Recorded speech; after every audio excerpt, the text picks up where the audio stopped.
Hey friends, welcome to Asian drama station. आज मैं एक Indonesian high school movie explain करूंगी जिसका नाम है दी बवाह उमर। तो बिना कोई देरी के स्टार्ट करते हैं। मूवी की स्टार्टिंग में हम एक स्कूल गर्ल को रोते हुए देखते हैं। उसके पेरेंट्स उसे डांट रहे थे क्योंकि वो प्रेग्नेंट हो गई थी। वो बेबी को रखना चाहती थी बट पेरेंट्स ऐसा नहीं चाहते थे। सीन शिफ्ट होता है एंड हम हमारे मूवी के हीरो आर्यो एंड उसके फ्रेंड्स को स्टूडियो में देखते हैं। एक फ्रेंड उसके साथ ड्रम प्ले करता है तो दूसरा वॉशरूम में बिजी होता है। मॉम आती है एंड गधों को स्कूल के बारे में याद दिलाती है। वहाँ स्कूल में क्लास स्टार्ट हो जाता है। मिस इबू एंड दंग स्टूडेंट से पूछती है, ये आर्यो और उसके फ्रेंड्स हमेशा मेरे क्लास में ही क्यों एब्सेंट रहते हैं। तभी केविन, आर्यो का सबसे बड़ा दुश्मन, कहता है उन्हें तो स्कूल से निकाल देना चाहिए। यहाँ ये सब कुछ चल रहा था और वहाँ हमारे ट्रायो आर्यो, इंद्रा एंड बायु स्कूल पहुँच जाते हैं। सामने अपने दुश्मन की कार देखकर उस पर गलत शलत बातें लिखते हैं।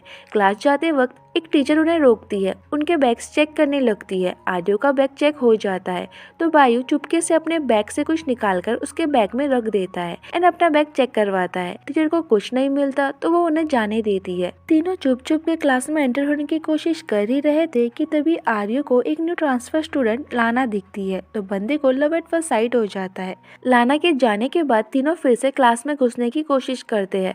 तभी टीचर उन्हें देख लेती है, सीधे टीचर्स रूम में लाती है। मिस्टर बेपे वाइस प्रिंसिपल प्लस इंदिरा के अंकल भी थे। वो तीनों को बातें सुनाते हैं, हमेशा क्लास मिस करते हो, स्टडीज को लेकर थोड़े से भी सीरियस नहीं हो। मिस एंदंग जानना चाहती थी कि तीनों हमेशा उनके क्लास में ही क्यों एब्सेंट रहते हैं, क्योंकि आपकी क्लास बहुत बोरिंग है, ये कहेंगे तो मार पड़ेगी। तो मिस्टर आर्यो अपना दिमाग चलाता है, कहता है मिस इन दोनों की गलती नहीं है, मैंने ही इन दोनों को क्लास स्किप करके मेरे साथ रहने बोला था। मैम कंफ्यूज होती है कि ऐसा क्यों। आर्यो आगे कहता है कि मैम मैं कोई स्कैंडल क्रिएट करना नहीं चाहता, आप बहुत ब्यूटीफुल हो, पहली बार आपको देखते ही मुझे आपसे लव हो गया था। मुझे पता है कि ये सब कुछ गलत है, इसलिए तो जितना हो सके उतना आप एंड आपके क्लास से दूर रहता हो। दोनों बंदे शॉक्ड होकर उसे देखते रहते हैं, सोचते हैं कि ये क्या बकवास कर रहा है। मैम तो अपनी ब्यूटी की तारीफ सुनकर बहुत खुश हो जाती है बट मिस्टर बेपे पर कोई असर नहीं पड़ता। वो तीनों को पनिश करते हैं। लाना और उसकी फ्रेंड गीता वहीं से जा रहे थे। लाना आर्यो को देखती है तो वो भी बस उसे ही देखता रहता है। वो उसे बात करना चाहता था। सो पनिशमेंट के बाद अपने फ्रेंड से कहता है तुम दोनों क्लास में जाओ, मुझे वॉशरूम जाना है। देन पेन देने के बहाने सीधे लाना के क्लास में आता है। लाना कंफ्यूज होती है, मैंने इसे कब पेन दिया, बट बाकी के सभी स्टूडेंट सिचुएशन समझ जाते हैं, हंसने लगते हैं। आर्य उसके बैग में पेन रखता है, देन उसे बाय बोलकर चला जाता है। लास्ट बेल रिंग होता है तो सभी घर जाने लगते हैं। आर्यो को अपने बैग के पीछे एक पेपर मिलता है जिसमें लिखा होता है कि वॉशरूम में मिलो। आर्यो को लगता है कि ज़रूर लाना ने ही लिखा होगा। वो खुशी खुशी वॉशरूम की ओर जाने लगता है। लाना से टकरा जाता है, उसे नोट के बारे में कुछ पूछता उससे पहले ही केविन आकर उसे घसीटते हुए गेट के पास लाता है। पूछता है मेरे कार की ये हालत तूने ही किया है ना। वो बिंदास कहता है हाँ किया। तो वो दोनों लड़ने लगते हैं। लाना की फ्रेंड गीता उसे बताती है आर्यो, केविन एंड नाया नाम की एक लड़की बेस्ट फ्रेंड्स हुआ करते थे। तीनों हमेशा साथ रहते थे। देन पता नहीं ऐसा क्या हो गया कि नाया ने अचानक से स्कूल छोड़ दिया एंड उसके जाने के बाद से ही ये दोनों दुश्मन बन गए हैं। अब आर्यो के गैंग में आर्यो, इंदिरा एंड बायु है एंड केविन के गैंग में केविन, नीनो एंड बीमा है। लाना घर चली आती है एंड हमें पता चलता है कि लाना केविन के घर में ही रहती है। दोनों कजिन्स है। आंट पूछती है तुम केविन के साथ क्यों नहीं आई। वो आंट को फाइट के बारे में बता देती है, देन अपने रूम में चली जाती है। कुछ देर बाद केविन आता है। मॉम उसे डांटती है तो वो अपना गुस्सा सीधे लाना पर निकालता है। उसे जाकर कार क्लीन करने बोलता है। वो मना करती है तो धमकी देता है क्लीन नहीं करोगी तो सबको बता दूंगा कि तुम्हें हमारे स्कूल में ट्रांसफर क्यों होना पड़ा। लाना की दीदी अपने टीनेज ईयर्स में ही प्रेग्नेंट हो गई थी, उसकी शादी भी नहीं हुई थी। मॉम डैड नहीं चाहते थे कि लाना ऐसा कुछ करे, इसलिए उसे जकार्ता अपने आंट के घर भेज देते हैं। लाना नहीं चाहती थी कि स्कूल में किसी को भी इस बारे में पता चले तो वो चुपचाप कार क्लीन करने लगती है। उसी रात आर्यो की हालत देखकर मॉम को पता चल जाता है कि जरूर इसने फाइट किया होगा। मॉम को लगता है कि लड़की के लिए फाइट हुआ होगा तो वो कहता है कि ऐसा कुछ नहीं है। मॉम उसे याद दिलाती है कि ग्रेजुएशन से पहले वो डेट नहीं कर सकता। वो कुछ नहीं कहता। तभी उसे किसी का मैसेज आता है तो वो अपनी बाइक लेकर निकल पड़ता है। किसके घर आता है, किससे मिलता है, ये फिलहाल के लिए हमें नहीं बताया जाता। वहाँ केविन एंड गैंग साथ हैंग आउट करते हैं। नीनो लाना में इंटरेस्टेड था, सो वो बार बार केविन से उसके बारे में पूछने लगता है। बातों बातों में केविन उसे लाना की दीदी के प्रेग्नेंट होने वाली बात बता देता है। नेक्स्ट मॉर्निंग लाना कैंटीन में डोनट ऑर्डर करती है, बट डोनट अब तक बने नहीं थे, सो वो ब्लैक टी लेती है। देन पीते पीते पढ़ने लगती है। आर्यो वही था, चुपके से उसका एक पिक क्लिक करता है। लाना नोटिस करती है, गुस्सा होती है, विदाउट परमिशन फोटो क्यों ली। वो कहता है परमिशन लेता तो इस ब्यूटीफुल से मोमेंट को कैप्चर कैसे करता। लाना कुछ नहीं कहती, वो फोटो को किस करता है। वो गुस्से में जाने लगती है, वो उसे रोकता है, उसके पास आकर कहता है तुम बहुत ब्यूटीफुल हो। उसी दिन स्पोर्ट्स प्रैक्टिस के टाइम वो बस लाना को ही देखे जा रहा था, जो कि गीता नोटिस करती है। कहती है देख तुझे देख रहा है।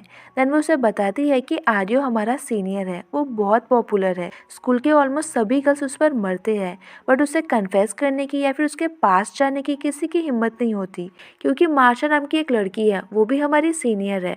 उसने सबको बताकर रखा है कि आर्यो उसका बॉयफ्रेंड है। अब पता नहीं कि वो सच बोल रही है या झूठ, क्योंकि आर्यो ने कभी नहीं कहा कि मार्शा उसकी गर्लफ्रेंड है। दोनों बातें कर ही रहे थे कि तभी लाना का स्टमक पेन होने लगता है। सीधे वॉशरूम की ओर भागती है, गलती से बॉयज वॉशरूम में चली जाती है। फॉर्चुनेटली आर्यो देख लेता है, डोर के सामने खड़े होकर उसे गार्ड करने लगता है, किसी को भी अंदर आने नहीं देता। लाना रियलाइज करती है कि वो गलत वॉशरूम में घुस गई है, एम्बेरस होती है, बट आर्यो कहता है नहीं तुम गलत नहीं हो, ये लेडीज वॉशरूम ही है। वो बाहर आकर साइन बोर्ड चेक करती है कि हाँ ये तो लेडीज वॉशरूम ही है। क्लास चल रहा था कि तभी प्रिंसिपल एक अनाउंसमेंट करते हैं। क्लास के बाद सभी स्टूडेंट्स को सेमिनार के लिए ऑडिटोरियम में जाने बोलते हैं। असिस्टेंट कहता है सर वॉशरूम के बारे में भी तो बोलो। प्रिंसिपल कहते हैं जिसने भी वॉशरूम का साइन बोर्ड चेंज किया है वो जल्दी से आकर मुझसे मिले। ये सुनकर आर्यो स्माइल करता है। वहाँ क्लास में लाना भी स्माइल करती है, समझ जाती है कि आर्यो ने ही चेंज किया था। क्लास के बाद सभी स्टूडेंट सेमिनार अटेंड करते हैं और वहाँ मार्शा एंड केविन का तो कुछ अलग ही सेमिनार चल रहा था। वॉशरूम से बाहर आने के बाद केविन कहता है उस आर्यो से बेटर तो मैं हूँ, उसे छोड़कर मेरी गर्लफ्रेंड बन जाओ, बट मार्शा मना कर देती है। उसी रात लाना को अपने बेड पर एक पेपर मिलता है जिसमें लिखा हुआ होता है दोनों पिलो के कवर्स अलग है, मैच नहीं हो रहा। लाना डर जाती है, नेक्स्ट डे गीता को बताती है, तो दोनों मिलकर गेस करने लगते हैं कि कौन हो सकता है। गीता कहती है मुझे लगता है कि ये काम केविन का है, वो तुझे डराने के लिए ये सब कर रहा है, बट लाना को ऐसा नहीं लगता। तभी वहाँ केविन का फ्रेंड नीनो आता है, डायरेक्टली उसे वन नाइट स्टैंड के लिए पूछता है। लाना पूरी शॉक्ड होती है। वो कहता है इतना ड्रामा क्या कर रही हो, तुम्हारी दीदी भी तो ऐसे ही सबके साथ नाइट स्पेंड करती थी, इसलिए तो प्रेग्नेंट हो गई थी ना। लाना को गुस्सा आता है, सीधे उसे थप्पड़ मारती है। वो भी उसे मारने के लिए हाथ उठाता है, आर्यो आकर रोक देता है। दोनों लड़ने लगते हैं। दोनों को प्रिंसिपल रूम में लाया जाता है, दोनों के पेरेंट्स को बुलाया जाता है। नीनो के पेरेंट्स आकर उसे लेकर चले जाते हैं। घर में उसकी बहुत धुलाई होती है और हमारा मिस्टर आर्यो अभी भी प्रिंसिपल रूम में ही था, क्योंकि अभी तक उसकी मॉम नहीं आई थी। इनफैक्ट वो कॉल ही नहीं उठा रही थी। उठाती भी कैसे, क्योंकि मिस्टर आर्यो ने प्रिंसिपल को अपनी मॉम का नंबर दिया ही नहीं था, उसने तो अपना नंबर दिया था। जितने बार भी असिस्टेंट कॉल लगाता है वो डायरेक्टली कॉल कट कर देता है। प्रिंसिपल को कुछ समझ नहीं आता तो वो परेशान होकर उसे क्लास में जाने बोलते हैं। वो बाहर आता है, लाना को देखता है, वो अपने आप को इंट्रोड्यूस करता है। वो कहती है मुझे तुम्हारा नाम पता है। देन उसे नीनो से प्रोटेक्ट करने के लिए थैंक यू बोलती है। घर जाते वक्त केविन की मॉम, जो कि लाना की आंट भी है, उससे फाइट के बारे में पूछती है। लाना डायरेक्टली बोल देती है कि ये सब केविन की वजह से हुआ है, उसी ने अपने फ्रेंड्स को हमारी फैमिली के बारे में बताया। केविन कहता है मैंने किसी को कुछ नहीं बताया। मॉम केविन को अच्छे से जानती थी, उसे याद दिलाती है कि लाना की फैमिली एंड उसकी फैमिली सेम है, ऐसे फैमिली मैटर्स अपने फ्रेंड्स को नहीं बताना चाहिए, ये गलत है। फिर भी केविन पर कोई असर नहीं पड़ता, उल्टा वो तो लाना को ही डांटने लगता है, उसे आर्यो से दूर रहने बोलता है। घर आकर लाना सीधे मॉम को कॉल करती है, बहुत रोती है, कहती है मुझे यहाँ नहीं रहना, मुझे घर जाना है। उसी रात जब वो वॉशरूम से बाहर आती है तो उसे एक नोट दिखता है जिसमें लिखा हुआ होता है कि स्ट्रॉन्ग गर्ल्स रोते नहीं। नेक्स्ट वो गीता को इस बारे में बताती है। दोनों डिसाइड करते हैं कि इस बारे में पता लगा कर ही रहेंगे। गीता को कोई बुलाता है तो वो बाहर चली जाती है। तभी मार्शा अपने गैंग के साथ आती है, लाना को वार्न करती है, आर्यो से दूर रहने बोलती है। मार्शा एंड गैंग के जाने के बाद गीता आती है। वो जानना चाहती थी कि मार्शा ने क्या कहा। लाना कहती है उतना इम्पोर्टेंट नहीं है, छोड़।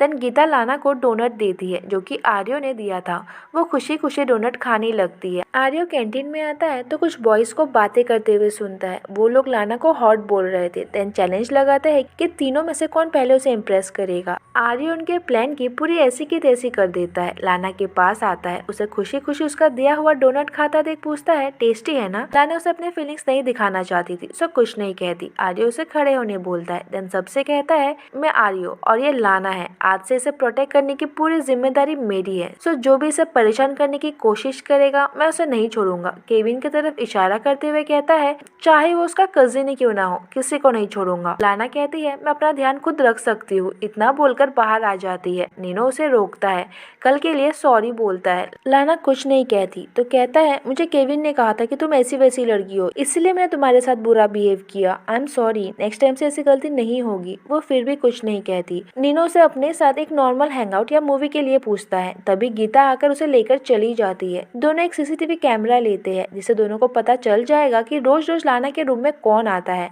जब घर आती है तो उसे बहुत सारे नोट्स मिलते हैं। मिरर पे लिखा हुआ होता है तुम बहुत क्यूट हो। Then study lamp and clock पर लिखा होता है दोनों डेड हो चुके हैं, न्यू बैटरी लगाओ। देन बेड पे गुड नाइट लिखा होता है। वो जल्दी से एक पेपर पर लिखती है क्या तुम भूत हो। विंडो पर स्टिक करके वॉशरूम जाती है। बाहर आती है तो लिखा हुआ होता है फ्रेंडली भूत हूँ, क्या तुम मेरी गर्लफ्रेंड बनोगी। सीन शिफ्ट होता है और हम आर्यो को एक प्रेग्नेंट गर्ल के साथ देखते हैं जो कि कोई और नहीं उसकी एंड केविन की बेस्ट फ्रेंड नाया है। उस दिन मैसेज मिलते ही आर्यो इससे ही मिलने आया था, आज भी इसी से मिलने आया है।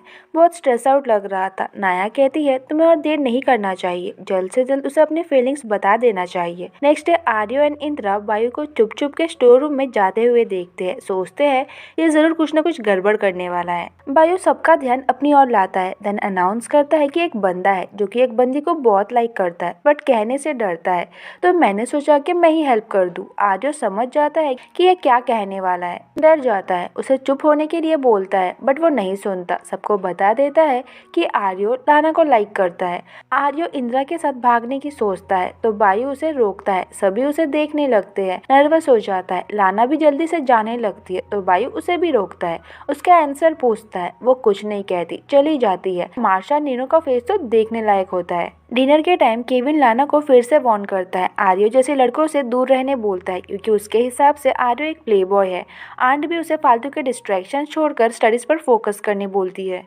उसी रात लाना को अपने रूम में फिर से नोट मिलता है तो वो जल्दी से सीसीटीवी फुटेज चेक करने लगती है। उसे पता चलता है कि नोट स्टिक करने वाला भूत नहीं आर्यो है।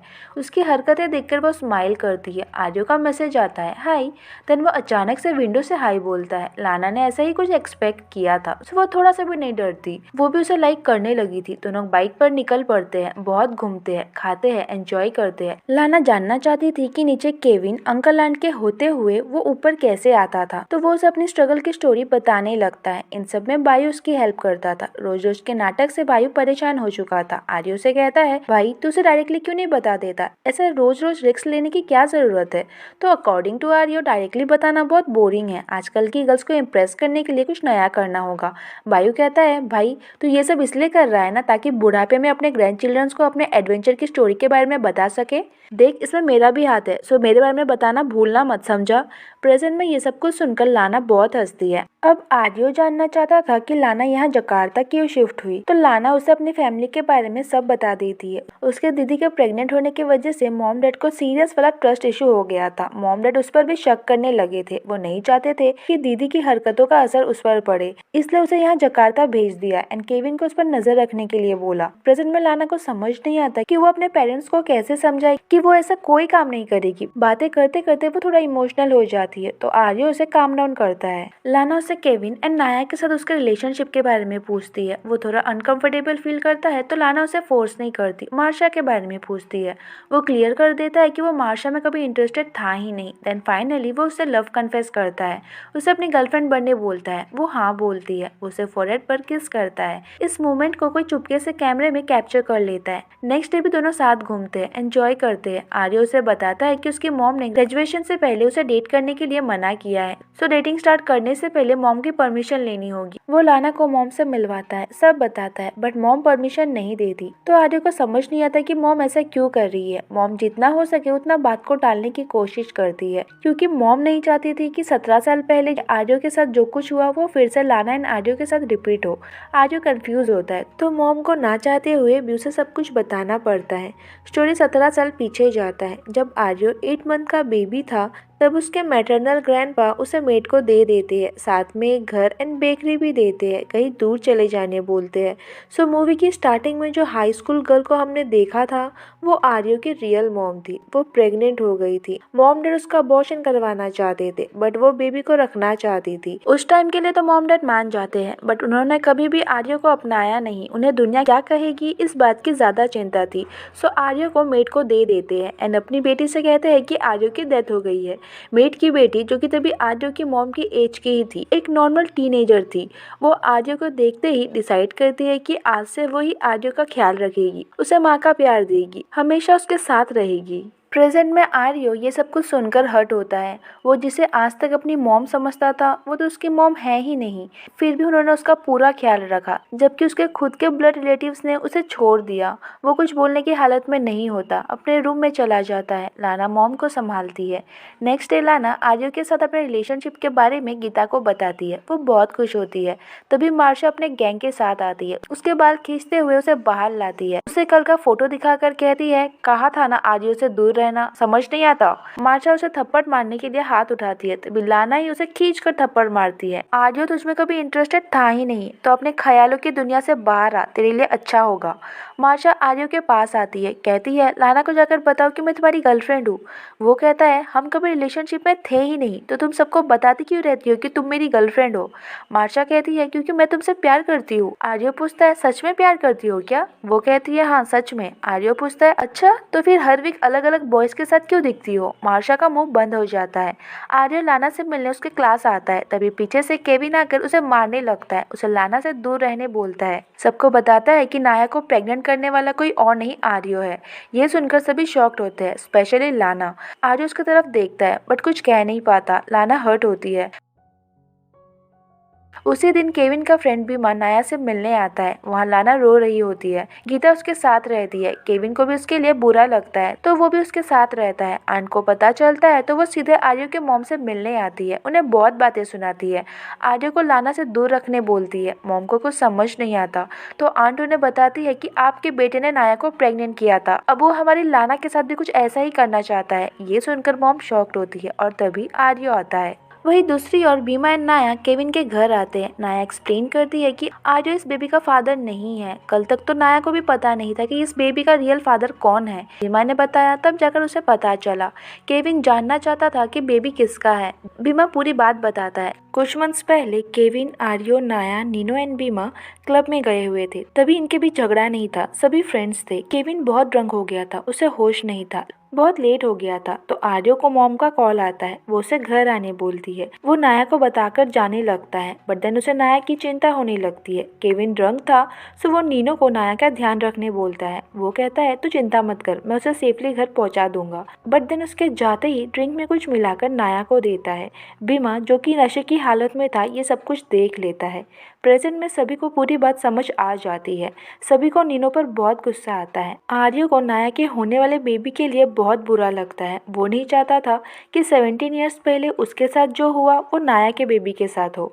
फादर के बिना लाइफ बहुत हार्ड होता है। सो अगर नीनो बेबी को एक्सेप्ट नहीं करता तो आर्यो बेबी को अपना नाम देने की बात करता है। ये सुनकर लाना हर्ट होती है, पर देन उसे भी समझ आ जाता है कि उसके इरादे गलत नहीं है। नाया बहुत पहले से आर्यो को लाइक करती थी, बट ये भी अच्छे से जानती थी कि आर्यो लाना से लव करता है, तो कहती है मैं तुम दोनों के बीच नहीं आना चाहती, मैं खुद सब संभाल लूंगी। Next day Kevin and gang आर्यो के गैंग से मिलने आते हैं। ऐसा लगता है जैसे कि केविन आर्यो को मारने वाला है। नीनो भी बहुत जोश दिखाता है, बट देन केविन को आर्यो से माफी मांगता देख कंफ्यूज होता है। देन केविन उसकी तरफ देखता है, नाया से माफी मांगने बोलता है। नीनो समझ जाता है कि सबको सब कुछ पता चल गया है, भागने की कोशिश करता है, तो बीमा रोक देता है। सभी मिलकर उसकी खूब धुलाई करते हैं। आर्यो एंड लाना के बीच के सभी मिसअंडरस्टैंडिंग्स दूर हो जाते हैं। सभी प्रॉब्लम्स भी ऑलमोस्ट सॉल्व हो जाते हैं। लाना जानना चाहती थी कि आर्यो का मन नहीं करता कि अपने बायोलॉजिकल पेरेंट्स के बारे में जानने का या फिर उनसे मिलने का। आर्यो कहता है नहीं करता। 17 साल तक जिन्होंने मुझे पाल पोस कर बड़ा किया है वही मेरी मॉम है और हमेशा रहेगी। आर्यो की बातें सुनकर लाना उसे और एडमायर करने लगती है। बातें करते करते दोनों कुछ ज्यादा ही क्लोज हो जाते हैं। किस करने ही वाले थे कि टीचर उन्हें रोक देते हैं, याद दिलाते हैं कि दोनों को पनिशमेंट मिला हुआ है। इसी के साथ ये मूवी यहीं पर एंड हो जाता है। अगर आपको ये मूवी अच्छा लगा हो तो प्लीज वीडियो को लाइक कर देना, चैनल पे न्यू हो तो सब्सक्राइब भी कर देना। Thanks for watching.